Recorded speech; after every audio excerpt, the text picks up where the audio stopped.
안녕하십니까. 김상범의 풍수이야기의 김상범입니다. 지난 시간에는 형세론 이론 중에 장풍법에 대해서 알아보았습니다.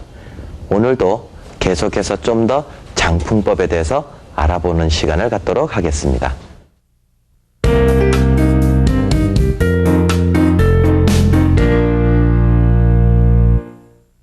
우리나라에서 도풍수, 마을풍수, 사찰풍수, 궁궐풍수, 서원풍수, 전통가옥 풍수들을 풀 때에는 세 가지 이론이 있다 했습니다. 형세론과 형국론, 자향론. 그래서 형세론과 형국론에서 터를 정하고 자향론에서 그 터가 정해지면 어디로 방향을 정할 것인가 하는 이론이 이 자향론이라고 했습니다. 그럼 형세론 안에는 간용법, 장풍법, 득수법, 정열법이 있는데, 그럼 우리 집 터에서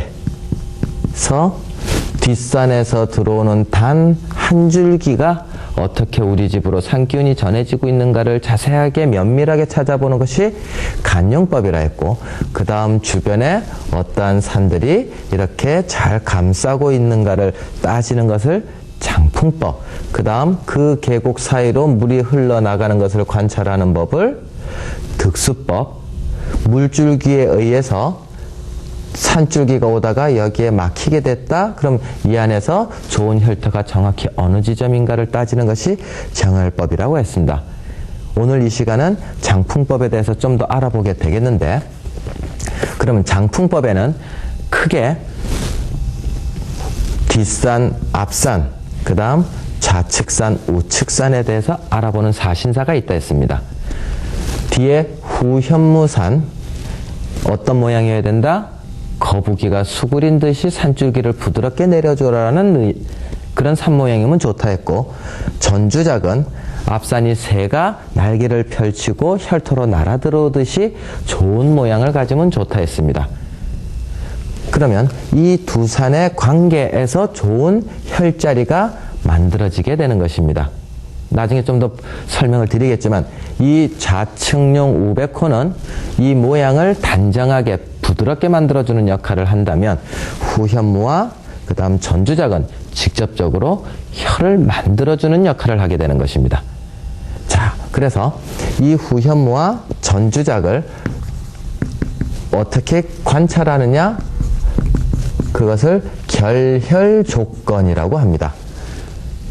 요 주변은 어떻게 그러면은 잘 품어주느냐 하는 문제니까, 좌측룡 우백호는 그 섹타를, 그 분야를 어떻게 잘 품어주고 있느냐, 이루어주느냐, 성국조건이라고 합니다. 그럼 먼저 전주작 후현무에 대해서 알아보면,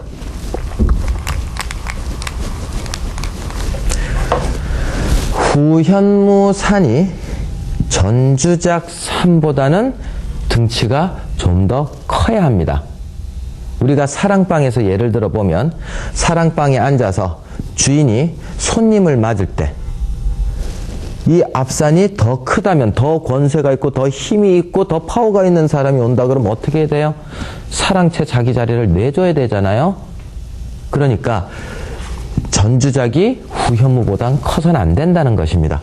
뒷산을 주인이 있는 산, 앞산은 객산, 손님이 들어오는 산이란 얘기예요.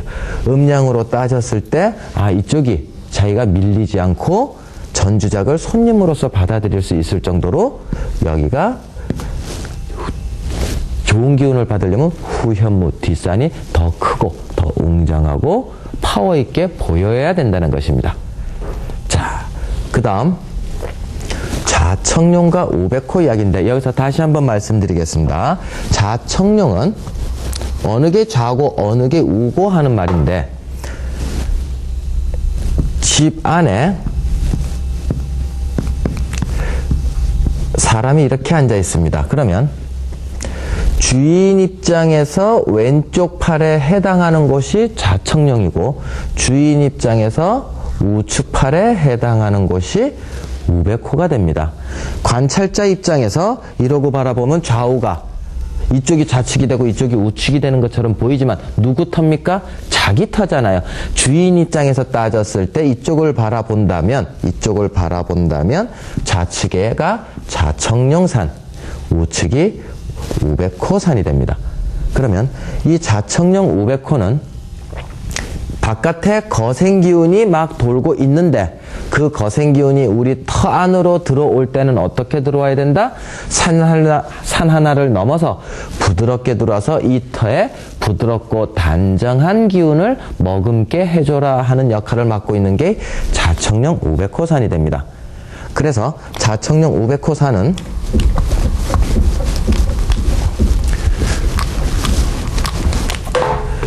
품어줘야 되니까 이렇게 좌청룡 우백호산이 나오면 품어주는데 여기가 빈 공간이 생기지요.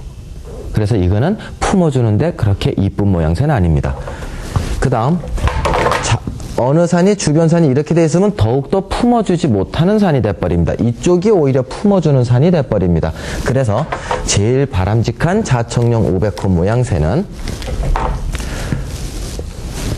이러고 품어줄 때 바람직한 안쪽으로 품어줄 때 좌청룡 우백호산은 바람직하게 되는 것입니다.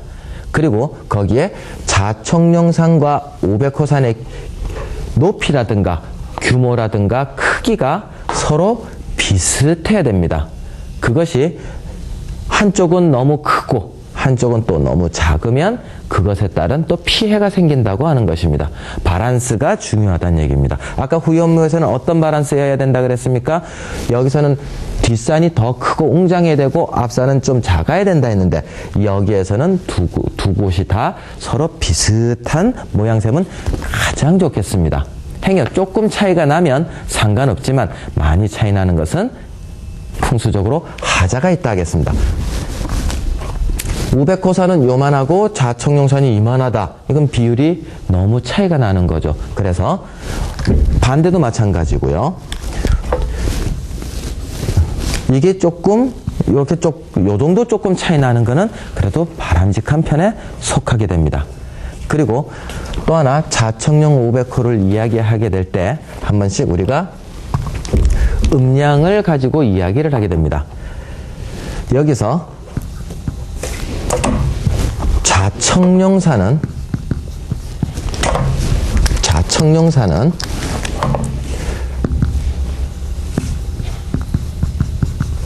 양의 기운을 갖고 있다고 합니다. 그 다음 우측은 음의 기운을 갖고 있습니다. 그럼 좌라고 하는 것의 양이다.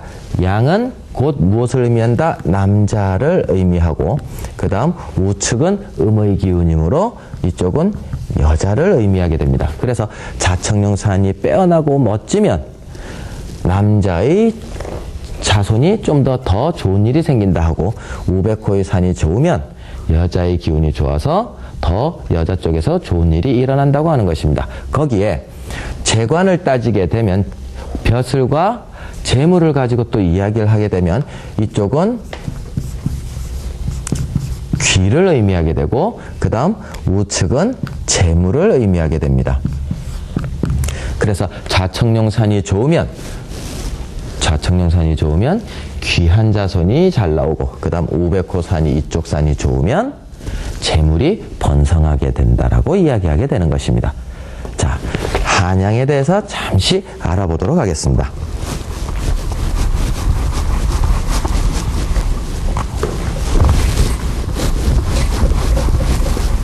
한양은 태조 이성계가 이제 맨 처음 시도를 해서 그 자리를 잡고 태종 이방원이가 정착을 시켰었는데 경복궁 뒤에 있는 이제 배각 이것이 342m 그 다음 여기서 한 줄기가 붙은 것이 이쪽이 인왕산은 338m 여긴 배각이죠. 그 다음 여기서 남대문을 지나서 남산이 만들어지게 되는데, 남산은 265m, 그 다음 이쪽에서 떨어지는 낙산이라고 하는 산이 있습니다. 낙산은 125m입니다. 그래서 이 안에 뭐가 흘러나간다? 청계천이 이러고 빠져나가게 되는데, 백악과 남산, 아까 차이가 어떻게 된다 했습니까? 백악이 좀 더 크고 웅장하고 전주작이 좀 더 작으면 좋다 했듯이 342m, 265m, 등치도 뒷산이 더 우람하고 좋습니다. 그 다음 인왕산이랑 낙산의 비율을 봤었을 때, 인왕산 같은 경우에는 바위도 크게 툭툭 튀어 있고 높이는 338m에 낙산은 125m. 여기는 높으니까 집들이 못 올라가게 되는데, 여기는 낙산이 125m 밖에 안 되니까 집들이 여기에 그냥 산 능성이까지 다 올라가게 되는 거예요. 잠시 한번 사진을 보도록 하겠습니다. 지금 여기는 경복궁입니다. 경복궁의 서쪽 편에 있는 여기 돌이 보이는 산이 인왕산에 속합니다. 아주 웅장하고 힘차게 보이는 산입니다. 이게 우백호산이 되는 것입니다. 반면에 동쪽에 있는 좌청룡산을 한번 보도록 하겠습니다. 낙산 위에서 아래쪽으로 찍은 것인데, 이 부분은 이게 성벽이고 바로 그냥 밑에까지 다 아파트니 빌라니 하는 것들이 낙산 위에까지 그대로 정상까지 다 덮여 있어서 현격한 차이를 내고 있는 것입니다. 그러다 보니까 좌청룡산이 약하면 어떻게 된다? 이쪽은 아까 좌측은 남자요, 그 다음에 또 그것은 귀함을 상징한다 그랬습니다. 남자가 약한 기운이 되는 것입니다. 태조 이성계의 가족들을 보면, 그 왕족들을 보면, 그럼 과연 좌청룡산이 허약함으로 해서 어떤 일들이 나타났는가 한번 살펴보도록 하겠습니다. 자, 태조 이성계에는 아들이 8명이 있었습니다. 첫 번째가 진안대군, 두 번째가 영안대군, 그 다음 세 번째, 네 번째, 다섯 번째가 정안대군. 여기서 영안대군이 2대 정종이 되고, 그 다음 다섯 번째 아들이 태종이 정안대군인데, 태조 진안대군 맏아들 이어받았습니까? 못 이어받았습니까? 못 이어받았죠. 그래서 영안대군으로 갔다가 영안대군이 다시 3대 태종에게 물려주게 됩니다. 맏아들이 못 물려받은 거죠. 그 다음 태종에게는 아들이 4명이 있었습니다. 대군만. 그러면 첫 번째가 양녕대군, 두 번째가 효령대군, 세 번째가 충녕대군, 네 번째가 성녕대군. 이랬을 때 충녕대군이 세종이 됩니다. 또 역시 맏아들이 못 물려받게 됩니다. 여기서 아들들을 보면 태조가 8남 5녀, 그 다음 태종 같은 경우에는 12남 17녀, 충녕대군 같은 경우는 우리 세종대왕 어르신께서 정말 자식들 많이 넣으셨습니다. 18남 4녀를 낳았습니다. 그럼 역시 여기서도 양녕대군이 맏아들이 승계를 못했죠.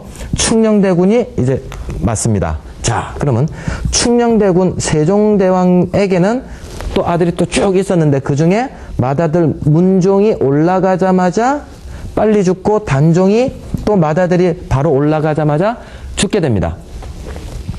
둘째 아들인 세조 수양대군이 그것을 또 바톤을 이어받습니다.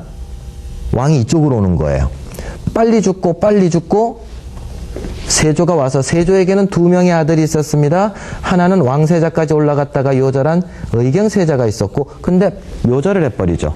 그래서 둘째 아들인 예종이 왕위에 올라가는데, 예종에게는 2명의 아들이 있었습니다. 하나는 인성대군, 하나는 제한대군.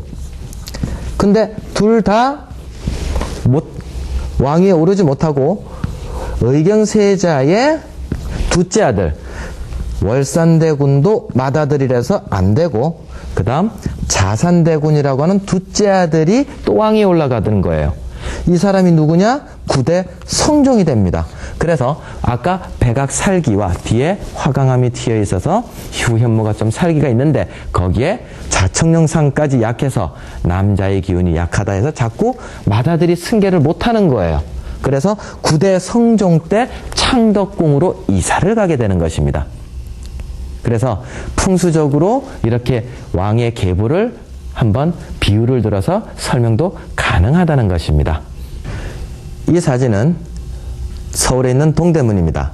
낙산의 허약한 기운을 어떻게 하면 풍수 인테리어를 시켜서 업시킬 수 있을까 해서 만든 것인데 이 동대문 앞에 이 옹성이 보입니다.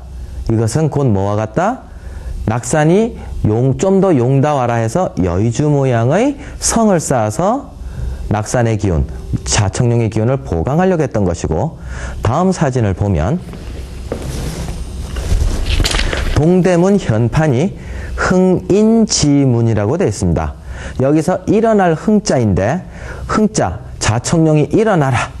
그 다음에 갈지자, 여기서 갈지자는 꿈틀꿈틀거린다 해서 산용이 꿈틀꿈틀거리면 더욱더 좋겠다라는 의미로서 쓰고 있는 것이며 그 다음 사진을 보게 되면 낙산 한 줄기에 청룡사라고 하는 절이 있습니다. 얘가 청룡사인데 절을 지어서라도 자청령 기운을 좀 더 북돋으려고 했던 것입니다. 자, 그러면 옛날의 한양과 그 다음 지금의 서울을 사신사로서 한번 비교를 해보도록 하겠습니다. 옛날 한양 때는 백악, 남산, 인왕산, 낙산이 사신사였다면 요즘 서울특별시 25개구가 경계선을 경기도와 갖고 있는 구역을 보면 북한산이 현무가 되고 그 다음 관악산이 주작이 되고 좌청령이 용마봉이 되고 서쪽에 우백호가 덕양산이 돼서 북한산, 덕양산, 관악산, 용마봉이 선을 이어보면 지금의 사신사 범위와 똑같다 하겠습니다.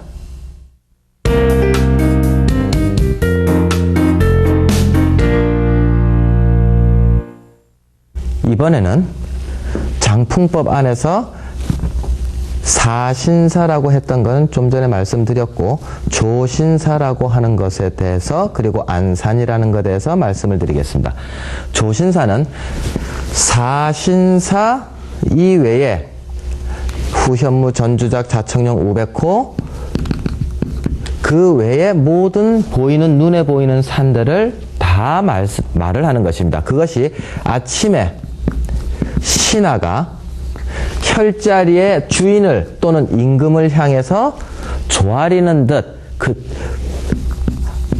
수그리고 잘 보호해 주라고 하는 명칭에서 조신사라고 이름을 붙이게 되는데 그것은 눈에 보이는 모든 산들을 의미하는 것입니다. 이랬을 때 조신사는 멀리 1000m 높은 산이라 하더라도 작게 보이면 작은 영향을 우리 터에 미친다라는 내용입니다.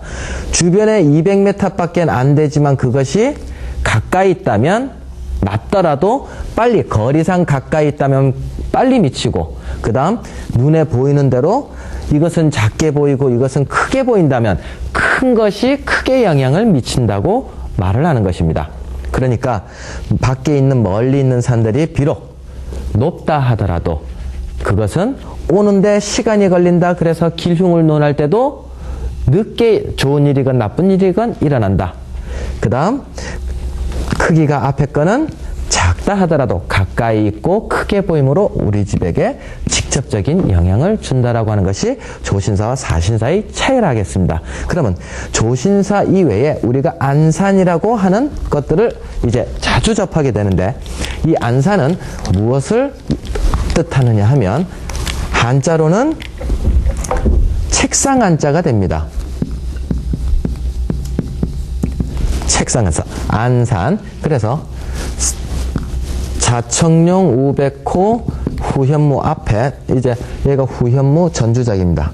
전주작 앞에 이쪽에 자그마한 동산 같은 산 하나 있는 거를 안산이라고 합니다. 다시 말해서 여기가 주인이 있고 여기가 손님이 있으면 사랑채로 손님이 들어올 때 주인은 앞에 꼭 무엇을 놓고 손님을 맞이합니까? 자그마한 책상을 놓고 손님을 맞이합니다. 요 책상을 놓는다는 건 요즘에는 어느 집이나 다 책상이 있지만 옛날에는 누구에게만 있었다? 선비나 양반에게, 귀한 사람들에게 항상 사랑채가 있었고 책상이 있었단 말입니다. 일반 평민들이나 노비들 같은 사람들에게는 책상이 아니었죠. 밥상뿐이 없었죠. 그러므로 이 책상 같은 산이 앞에 하나 있으면 그것은 곧 바로 지체 높은 귀함을 의미하는 겁니다. 그래서 터 앞에 자그마한 안산이 있으면 이 터가 더욱더 길한 것으로, 좋은 것으로 쳤으며, 그 다음 이 안산이 있다 보면 앞에 물줄기는 한 번이라도 더 꺾어서 부드럽게, 직류수가 아니고 부드럽게 흘러나가므로 더욱더 좋은 터를 만들어주게 된다는 것입니다.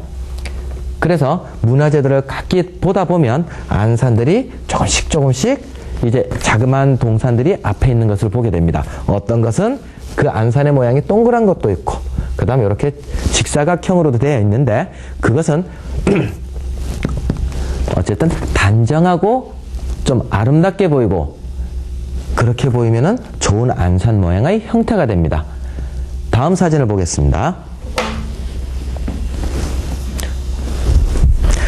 여기는 산청 서계서원의 바로 앞에 있는 안산이 되겠습니다.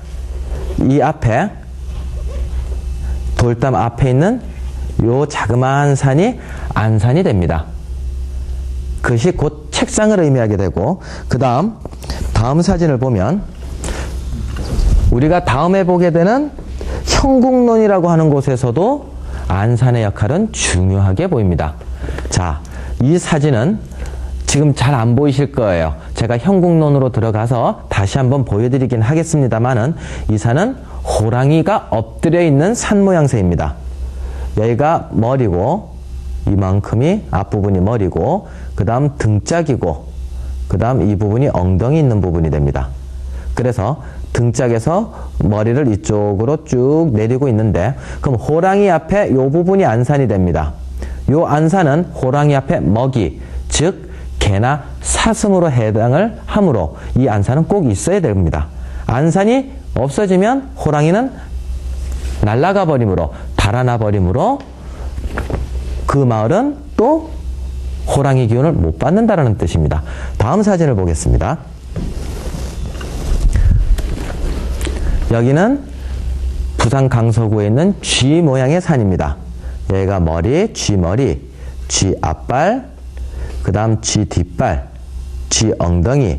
그래서 마을이 여기에 만들어졌는데, 이 쥐에도 쥐 앞에 뭐가 있으면 좋겠습니까? 쥐가 안 달아나가겠습니까? 쥐가 먹을 수 있는 먹이가 있으면, 쌀 같은 것이 있으면 좋겠다는 얘기입니다. 그래서 행여 그 쥐 입 앞에 다음 사진과 같이 이렇게 동그스름한 작고 아담한 산이 있으면 쥐의 먹이 쌀로 해석을 해서 쥐가 달아나지 않고 그 마을이 잘 될 것이다 라고 해서 이 안산은 형국론이든 형서론에서 아주 중요하게 사용되었던 것입니다.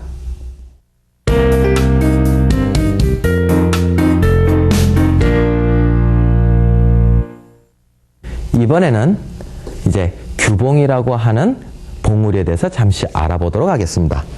규봉이라는 것은 엿본다라고 하는 봉우리입니다. 엿볼 규자에 봉우리 봉자를 써서 규봉이라 이름하는데, 규봉은 어떤 게 규봉이냐? 우리 집의 주변에 산이 있습니다. 제일 가까운 산이 있습니다. 그 다음 다른 뒷산들도 있을 것입니다. 다른 뒷산들이 있는데, 잘 배우십시오. 이 뒷산이 앞산에 가려서 우리 집에 보일 때 크게 보일 수도 있고, 이 산이 앞산 때문에 안 보일 수도 있고 크게 보일 수도 있습니다. 그죠? 또 반만 보일 수도 있고 작게 보일 수도 있습니다. 그랬을 때 이 뒷산이 보일 때 이렇게 자그마하게 보이는 경우가 있습니다.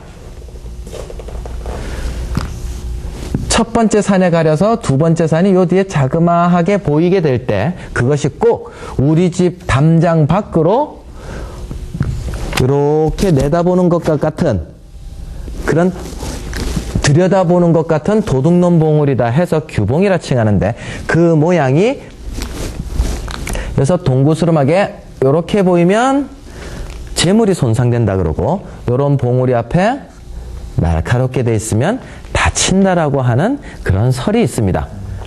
그러면 요 봉우리가 어느 정도 크기면은 규봉이라 칭할 수 있느냐 하는 겁니다.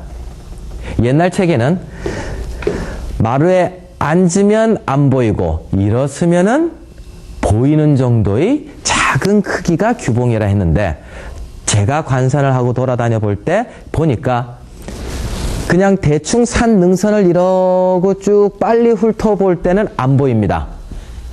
놓친다는 얘기예요. 근데 찬찬히 뜯어보면서 저 능선에 있을까 저 능선에 있을까 이렇게 찬찬히 뜯어볼 때 아 저기 있네 겨우 보이네. 빨리 볼 땐 안 보여요. 근데 찬찬히 뜯어봤을 때 보일 수 있는 정도의 크기가 규봉의 크기다라고 생각을 하시면 돼요. 이거는 이제 경북에 있는 어느 마을을 가서 한번 있는 거를 사진으로 보여드리겠습니다. 자, 이 사진을 보십시오. 자, 돌담 밖으로 그 다음 여기에도 산이 있고 그 다음 이쪽에도 작은 능선들이 요러고 이제 산이 흘러갑니다. 그러면 지금 대충 봤었을 때는 여기든 여기든 여기든 잘 보이질 않아요. 지금 실제 눈 크기 정도로 제가 사진을 찍은 것입니다. 근데 이걸 200mm로 당겨가지고 제가 다시 한번 보니까 규봉이 보이는 거예요.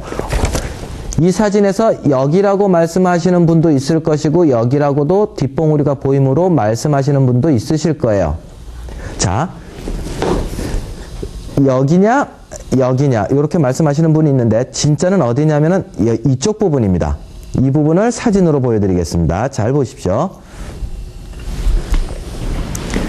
아까 사진에 좀 전 사진에 이 뒷봉우리도 눈에 보였고 이 뒷봉우리도 보였습니다. 근데 이쪽 부분은 사진으로 안 보이지만 지금 사진은 보이죠. 아주 가까이 망원 렌즈로 당기니까 이 부분만큼 살짝 보이는 거예요. 이 규봉은 바로 우리 현대 아파트에서도 사용할 수가 있습니다. 요즘 고층 아파트들이 많은데 1층에서 20층까지 높이의 아파트라면 이쪽에 앞산이 있습니다. 앞산에 10층에서 규봉이 보인다면 요 집은 규봉의 영향을 받는 겁니다. 1층에서는 앞산에 가려서 뒷봉우리가 안 보이니까 규봉의 영향을 받지 않고 그 다음 20층은 앞산, 뒷산이 너무 많이 보일 것이므로 여기에서도 규봉의 해를 받지 않을 것입니다. 그러면 9층, 11층 정도에서만 요 3개 층 정도 라인에서만 규봉의 해를 받을 것입니다. 그럼 이건 어떻게 풍수 인테리어를 하느냐? 옛날에는 나무를 심는다거나 담을 쳐서 막고 살았는데 요즘에는 커튼이나 블라인드 또는 화분을 가지고 그 부분을 가리면 규봉이 들어오지 않는 것으로 풍수 인테리어를 할 수 있는 것입니다. 자, 오늘은 형세론 이론 중에 장풍법 그리고 장풍법 중에서도 균형, 후현무와 전주작의 균형, 그 다음 우백호와 자책령의 균형을 이제 말씀을 드렸고, 그 다음 조신사와 안산, 안산은 자그마한 산인데 그것은 풍수적으로 많이 중요하다 했습니다. 그리고 오늘 규봉에 대해서 또 도둑놈 봉우리에 대해서 알아보았습니다. 다음 시간에는 형세론 이론 중에 득수법에 대해서 알아보도록 하겠습니다. 물줄기는 그럼 어떠한 물줄기가 좋은 것인가? 자, 다음 시간에도 여러분들과 같이 좋은 시간을 갖도록 하겠습니다. 오늘 이것으로 마치겠습니다.